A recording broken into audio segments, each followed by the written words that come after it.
Imagine कीजिए एक लड़ाई। एक तरफ दुनिया की सबसे बड़ी फूड कंपनी पेप्सिको लेज, जिसके पास बिलियन डॉलर्स का बजट है, अमेरिकन टेक्नोलॉजी है और दुनिया भर के साइंटिस्ट्स हैं।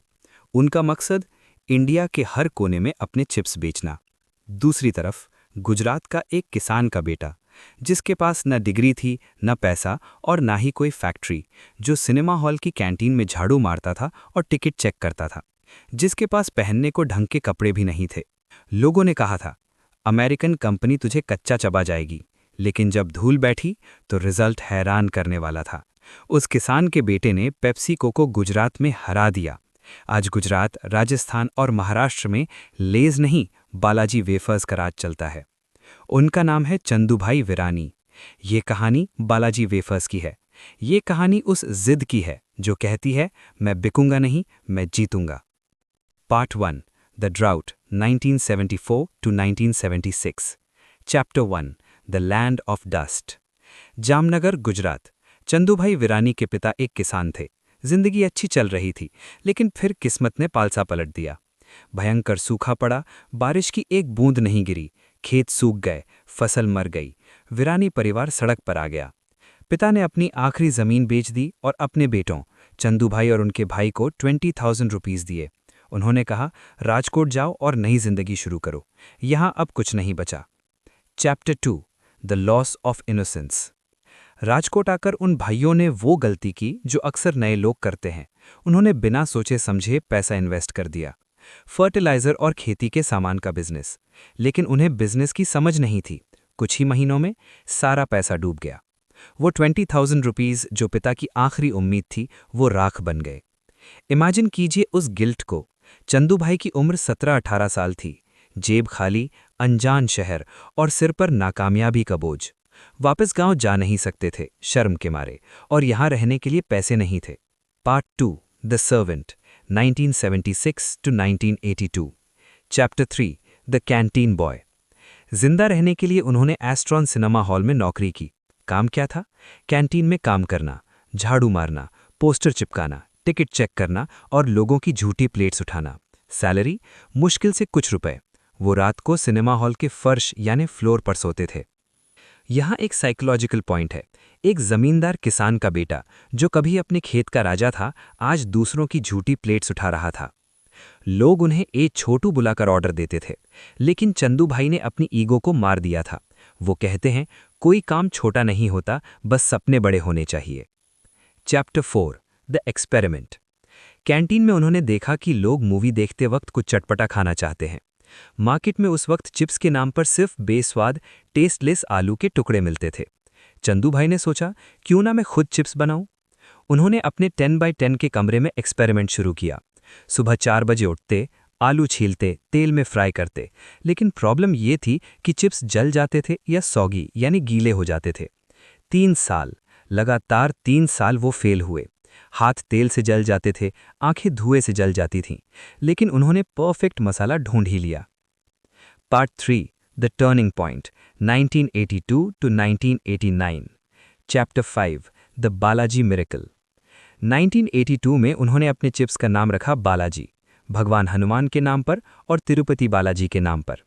उन्होंने सिनेमा हॉल में चिप्स बेचना शुरू किया। लोगों को टेस्ट इतना पसंद आया कि वो मूवी देखने नहीं, सिर्फ चिप्स खाने आने लगे। एस्ट्रॉन सिनेमा के चिप्स फेमस हो गए। चंदूबाई साइकिल पर पीछे चिप्स के पैकेट बांधकर राजकोट की दूसरी दुकानों पर देने जाते। लेकिन ट्रेजेडी अभी बाकी थी। सिनेमा हॉल के मालिक ने देखा कि चंदूभाई का बिजनेस बढ़ रहा है। उसे जेलसी हुई। उसने चंदूभाई को कैंटीन से निकाल दिया। निकल जाओ यहां से, अपना बिजनेस बाहर करो। चंदूभाई फिर से सड़क पर आ गए। Psychological shift. यहां उनके पास 2 रास्ते थे। एक, रोना और वापस गांव जाना। 2, इस बेइज्जती को फ्यूल बनाना। उन्होंने दूसरा रास्ता चुना। उन्होंने कहा, तुमने मुझे कैंटीन से निकाला है, मैं पूरे गुजरात में छा जाऊंगा। Part 4, the rise of the machines, 1989 to 2000। Chapter 6, the automated risk.